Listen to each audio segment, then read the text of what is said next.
Looking sound.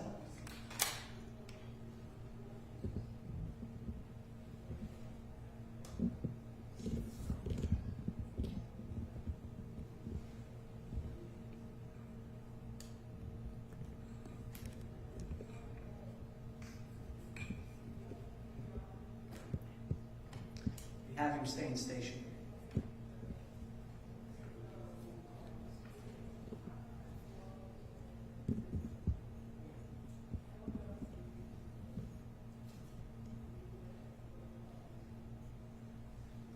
I know it may be of an extreme angle, and I've got an extra extender, but channel 4, would you mind moving over to the side, because we gotta keep this back.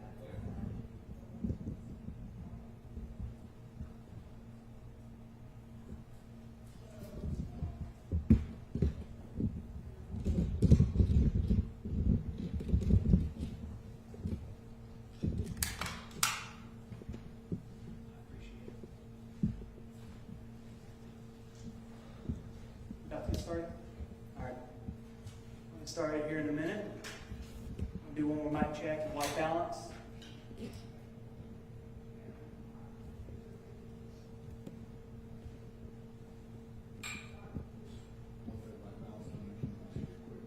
Yeah, I'll be down.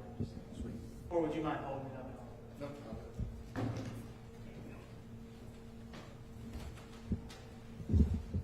going to start the light here.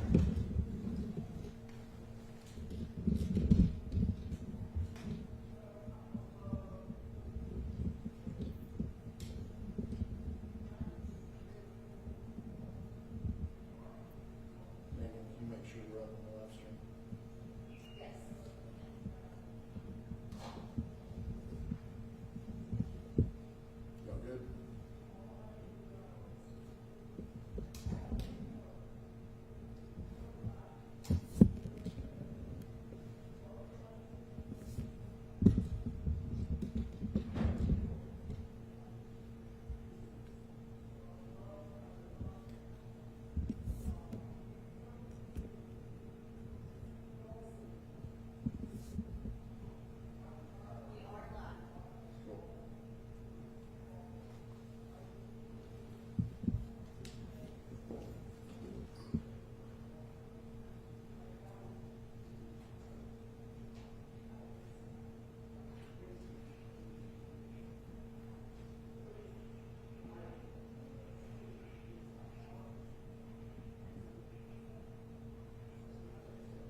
Mic check 1, 2, 3. 3, 2, 1. Good. Good.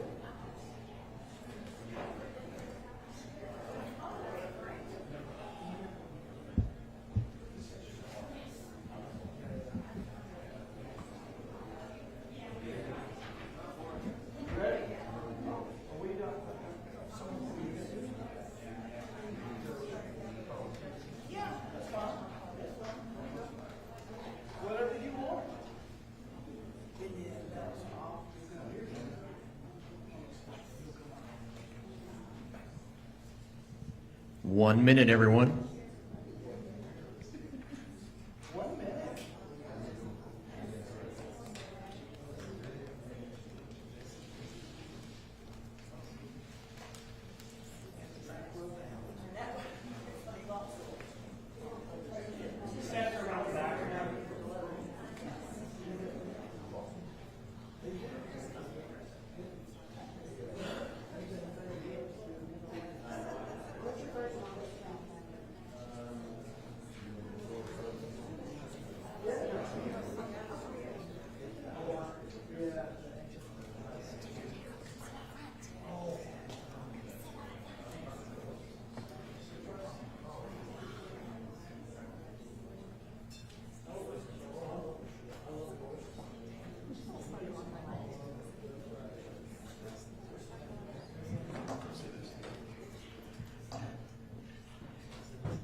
Okay, is everybody here?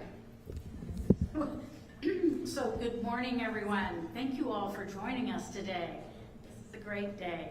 As Chancellor of UA Little Rock, I can tell you that the safety, health, and well-being of our students is central to everything we do.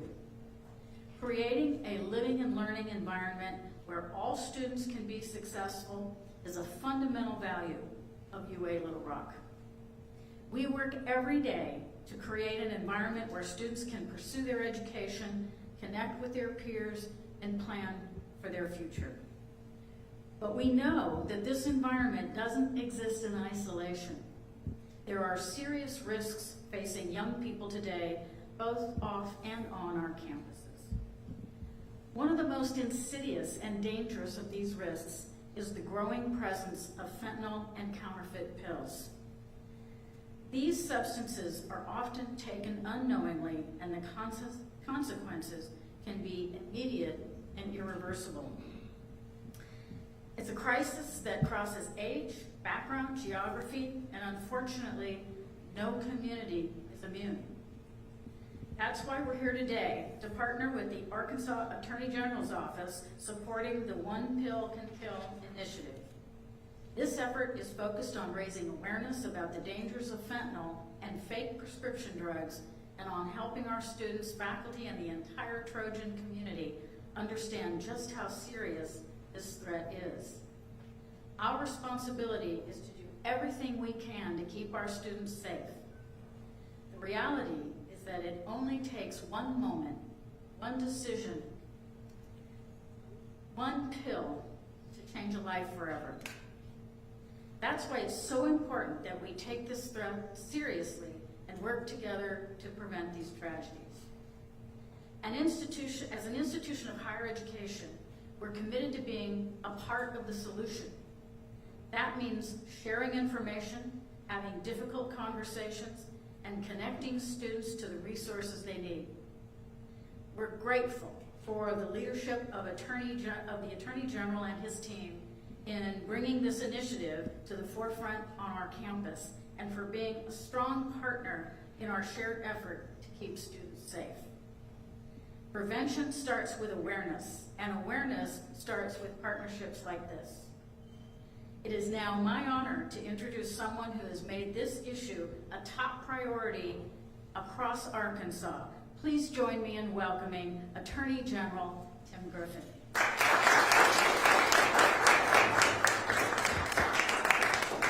Thank you all. Appreciate you being here. This is really important.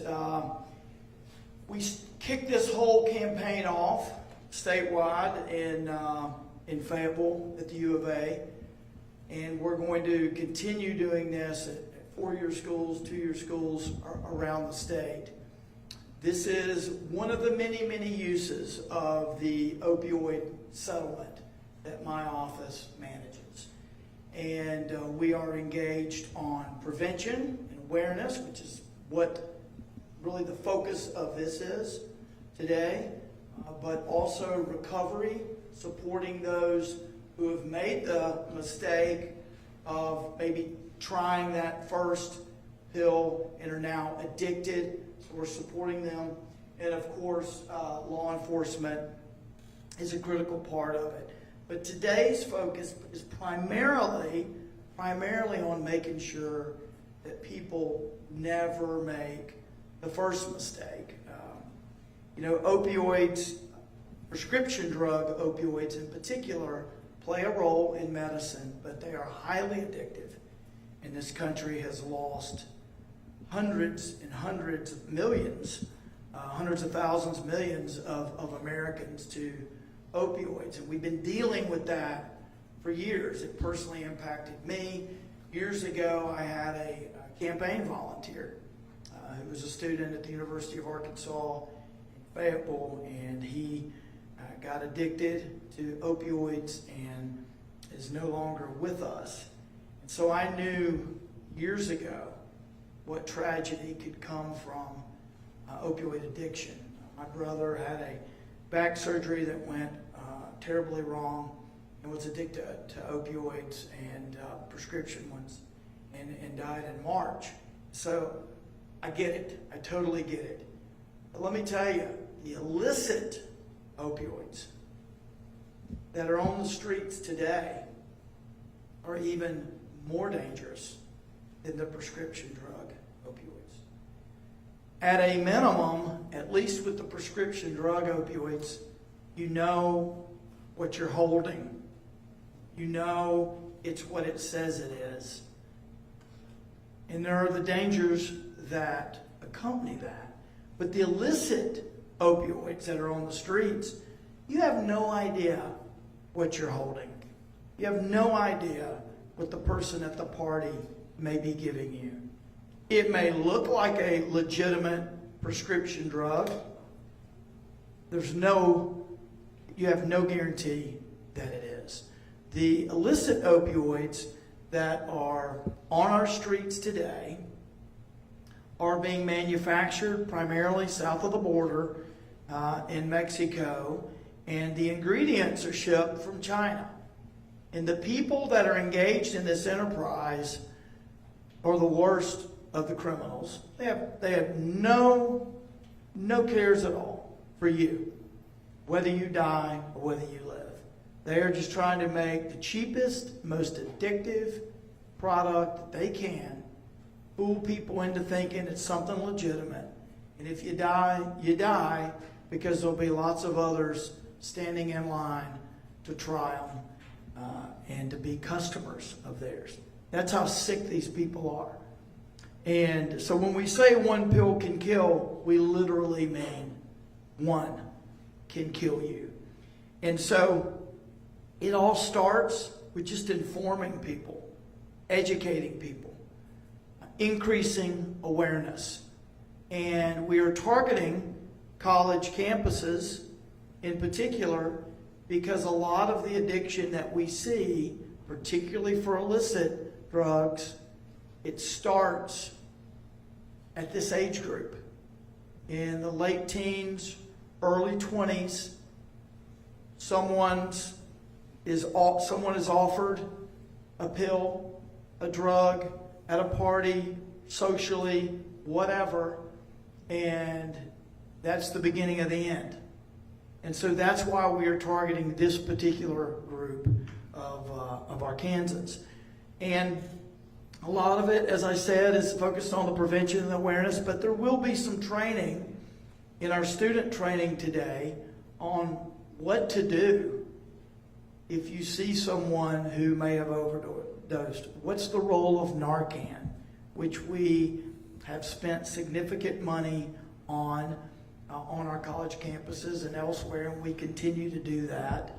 And so it will deal with that aspect as well, not just the awareness and prevention, but ensuring that students, particularly student leaders, will then go train others, make sure that they know what we're dealing with, how significant the danger is, and what to do if someone makes that mistake. I was told that the student training that will occur after this, I think we have 120 students who have signed up for that, and that's a really big deal. That's what we call in the Army a force multiplier, right? We're gonna equip those people in addition to the other stuff that we're gonna do. We're gonna equip those people, and they're gonna go out and be evangelists of sorts for what people should know, what people should do. The other thing that we're going to try to do at every college campus and every two-year school as well, I hope I didn't overcommit money, but we are buying vending machines that will be vending Narcan, and it's free. And so we've done this at the University of Arkansas in Fayetteville, and it's been successful. Generally, the way it works is it's a vending machine that a lot of people are using for other purposes because it's not exclusively Narcan. So we'll have a couple of rows of free Narcan, but then there will be other things that people need to buy at a health clinic. For example, it's at the Pat Walker Health Clinic in the atrium in Fayetteville. And in that is everything from Tylenol and other over-the-counter health or items you would expect to get in a drugstore over the counter, right? So they're in there. You pay for those the way you would expect with price on it. But down below are 2 rows of Narcan. And so we pay for the machine, and then we, of course, pay for the Narcan. And the Narcan's free. And our experience is students are taking this, and it helps that it is, for the most part, anonymous, right? You're not having to call someone and say, may I get a Narcan? You can just go to this machine, no one's around, you get the Narcan out. Some people are keeping it in their bag, in their purse, whatever, not for themselves, but maybe they know someone they suspect has an issue. It's good to have in the dorm, right? So this is the sort of solution that we're pursuing through this One Pill Can Kill initiative. And I appreciate you being partners with us, because it's a lot harder when you don't have partnerships, and UALR is always a great partner. I think every time I'm up here, we're announcing something cool. The last time was the cybersecurity deal and all the amazing stuff you're doing there. So, but this goes to quality of life, right? It really does. It goes to quality of life. It goes to saving lives, the ultimate quality of life. But you want a healthy, thriving student body, people that are making good decisions. And we hope that people are already equipped to make those decisions without our help. But we know that we have an obligation to ensure that they are. We have an obligation to educate and to use these opioid dollars in a responsible way for, as the settlement requires, for opioid abatement. So I'm excited to be here, excited to partner with you. And I know the law school is here as well. And do we have any others? We have the UALR and the law school. Is there anybody else here that I need to? Okay. Well, we're engaged with UAMS and others on this. This is truly a statewide, multi-level, multi-campus enterprise, including all the UA two-year schools. So thank you for partnering with me. Do you want to come up and answer any hard questions that we get? And then we'll be happy to take questions if anyone has any at this point. So feel free to ask any questions you might have.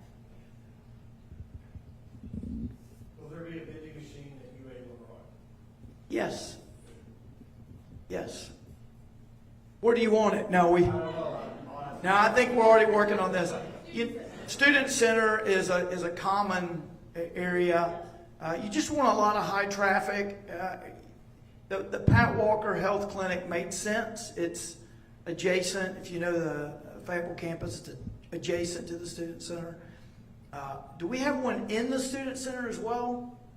We're putting another one on campus if they've asked for it. Yeah.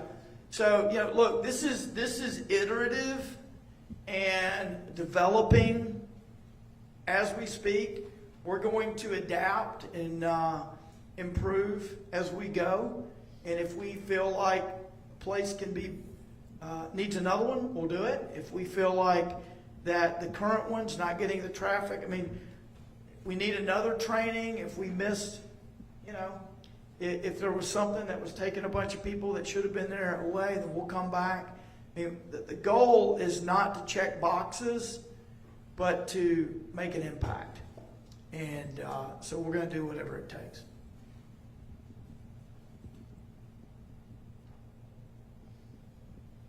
Yes, sir. Were there any statistics for how many college students in Arkansas have maybe overdosed in recent years? Or? We can get you that. I don't know if we have those that are school specific.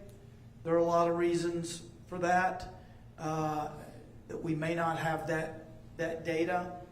But we'll see if we can get you that. Here, suffice it to say, it's a problem.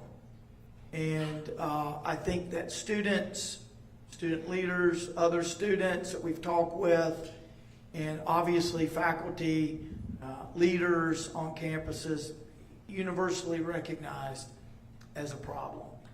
And it's often mixed in with alcohol, and it often is illicit opioids are often tried when people's judgment is not what it otherwise would be, because they've had some other intoxicants leading up to that bad decision. And so it's widely recognized as a problem, but we'll tailor back there. We'll see if we can get you some data.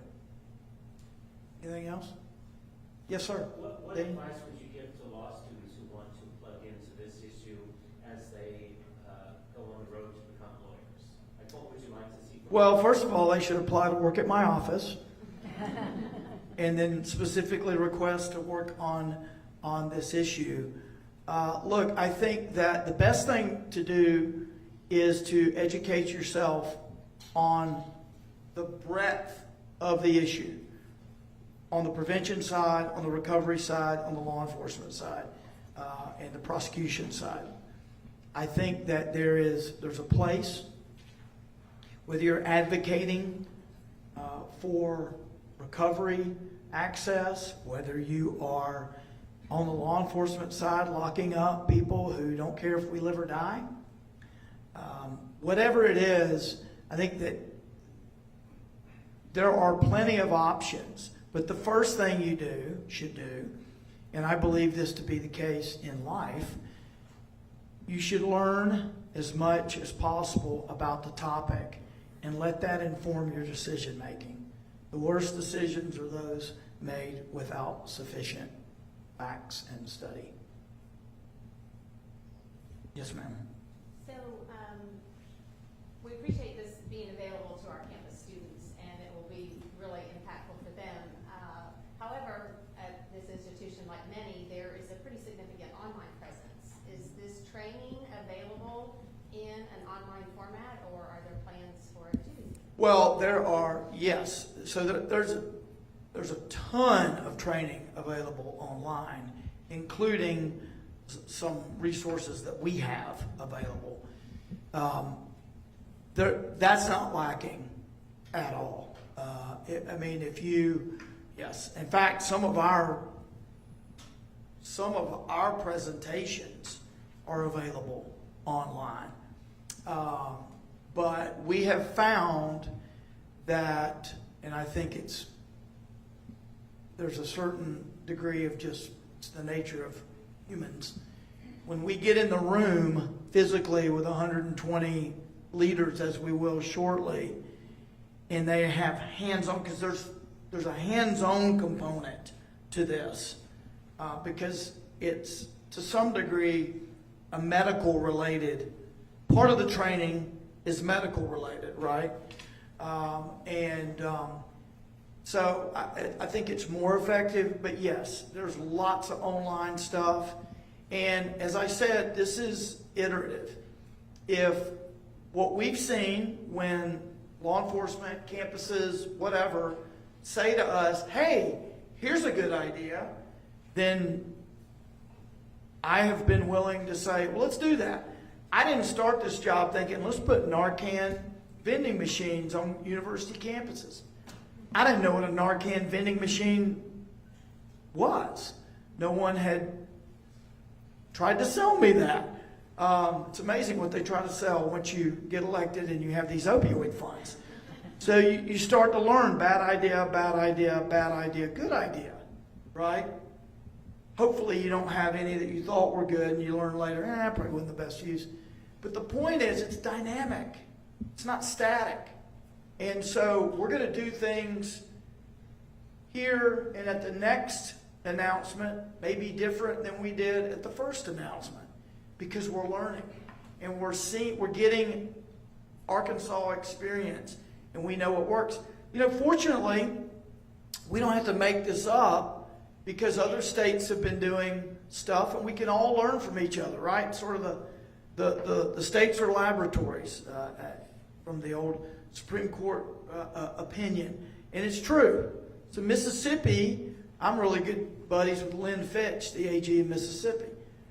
She likes Ole Miss, but I mean, she'll have to worry about that after we win next weekend. But anyway, so, she's a great friend, and she said, hey, I'm doing this one pill can kill at Ole Miss. And we just started talking about it, and this was probably 2 years ago. And, I'm sure we're doing it even better, because we're learning, right? We're changing, or if not better for Arkansas, right? We're adapting to our institutions and to our leadership's requests. So we're going to, if you've got ways to make this better, let's do it. For some things we're not doing, we need to do here, let's do it. That's what the funds are for. They're not unlimited, but they are, I believe, sufficient. And I'd be remiss, but we've got I didn't mention the National Center for Opioid Research, which they're starting to physically build at Children's Hospital now, and that's $50 million of our opioid fund. It's going to be a real game changer for opioid research. Okay. Thank you all so much. Appreciate you.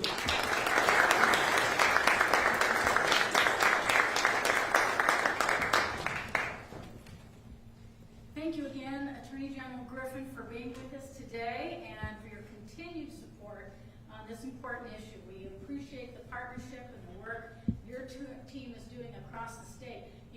Earlier the Attorney General talked about the age group that this is particularly a problem for. And so when you think about the training, a lot of what we're trying to do is to educate that peer group and make sure that our students, when they come into contact with a negative influence, they're more likely than not to have a positive influence, a positive peer group, a positive friend that will help them make a better decision. So that's what this training is about. The Attorney General said, we're also very glad to be hosting the training at noon today in the Donaghy Student Center and to be taking advantage of the resources available. So it's a great opportunity for the campus to learn more, ask questions, and be part of the effort to keep our students safe. So thank you all for being here and for your commitment to our students and to our community.